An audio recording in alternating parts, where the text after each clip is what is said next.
it's Rebecca here from Precious Pages Papercraft, and today I'm designing a layout for Bramble Fox using the March Fox box.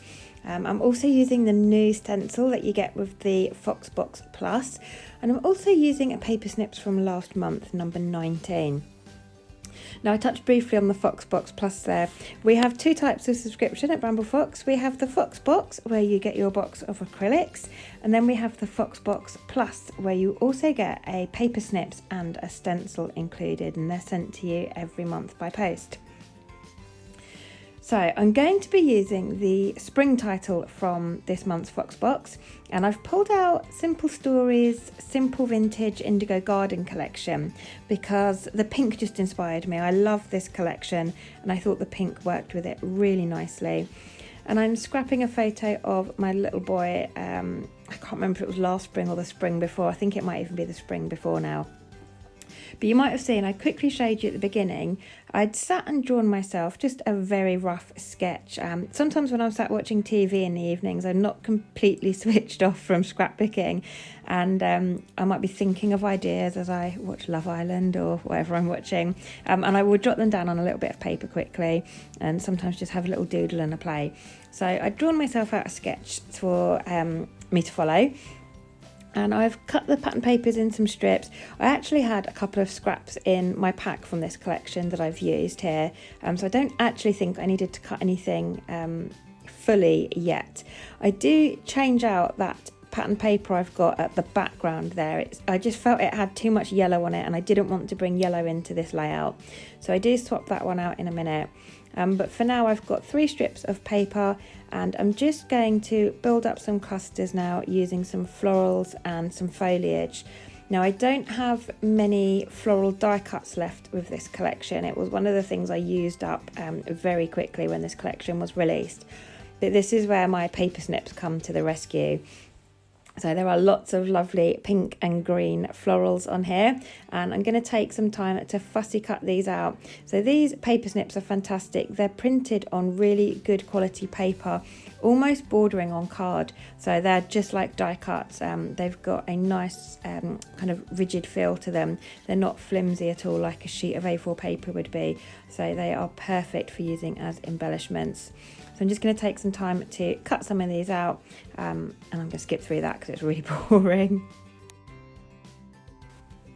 And there we go. So as if by magic, I have all my paper snips cut now, and I stuck to the pinks. Like I said, I didn't want the yellow in, and this is where I've decided I don't like that strip of patterned paper. So I'm just having a look through the collection. I want something a bit darker because my little boy's coat, or the top section of his coat in the photo, is navy blue. So I wanted something a bit darker. I almost pulled out that butterfly paper, but again, it had the yellow on it, so that put me off. So I've pulled out a couple here, and in the end, I go for this kind of gingham pattern. I've already got the pink and white gingham, so it works quite nice with that. And also the blossom in the background of the photo, it kind of gives off that black and white look to it. So this paper worked really well, and I'm not actually sure if it's black or if it's a really dark navy. I do keep looking at it and I really can't decide, but it does work well with my photo, so I've decided to use that instead. And you can see I've got my spring perspective there.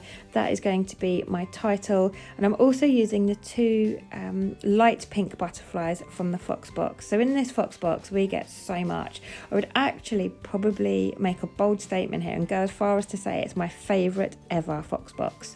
So as well as getting some kind of almost a navy colour perspective and some turquoisey teal coloured ones, we also get a lovely pack that's got pinks and yellows in. And I can't wait to use the yellows as well. I've got some really cute little bees with it. But I wanted to focus on the pinks for this. So I've got the spring title, the 2 light pink butterflies. There are also 2 really bright pink butterflies that you'll see on my close-up. I used them around my photo. They are gorgeous, but I just felt like they didn't work with this layout because there just wasn't anything that bright pink on the page. So I will probably use those along with my yellow title, because I think bright pink and bright yellow would go together quite nice on a layout. So as I'd drawn that sketch at the beginning, it was quite easy to know where I was going to place things when it actually came to sitting down making this layout. So I kind of got everything in place roughly where I wanted it. Now I'm trying to stick everything together. I do want to add some stenciling to my background, and I want to be able to bring things back onto the page and see how they sit on top of it. And it's really annoying doing that when you've got like 100 things to bring back onto the page. So those larger bits there, the pattern papers on my photo, I've stuck together so I can move that off as one piece. And now this is the latest stencil. I will pop the number down below in the description box. I've forgotten completely what number it is, but you will get this if you're a Foxbox Plus subscriber. And I just want to use it to add a little bit of detail to the background. And I've mixed two Nouveau products here. I've got a Nouveau Glimmer Paste, and I think the other one is a Glacier Paste. And I wasn't sure if the green on its own would have been the right shade. I was going for that kind of olivey sage colour. So I've actually mixed the two together, hoping it would dull the green down a little and make it more sparkly, which it really did. There's lots of shimmer in those pastes. So I've used a stencil just in two areas, and I figured out where I wanted my stencil to sit and actually drew a line around the outer edge where the corner of the stencil is, so I knew where I needed to place it coming back in. Sometimes I draw around my design, like the pattern papers and the photo, so I know where to stencil, but with this one it was actually easier to just draw around the edge of the stencil instead. And as you can see, I'm being very impatient and I am not letting that paste dry. So I do have to be very careful building the rest of this layout up now. But yeah, top tip, do let your pastes dry if you're going to do this. I'm just one of those people, I'm so impatient. I don't want to sit there waiting for it to dry, or I don't want to have to leave it overnight and come back the next day. And I find when I heat pastes with my heat gun, it warps the background slightly, which really frustrates me. So yeah, I've just gone with it on this one, and I've carried on building my page with wet paste, so just being careful. And it's just a case now of going around getting everything stuck in place. And obviously I couldn't remember exactly where I stuck things, so things might be slightly different now to how I had them planned out at the beginning. But that's okay, I've got my clusters in roughly the same areas, so I'm still loving how it's looking. And I'm going to have my spring title over on the right there.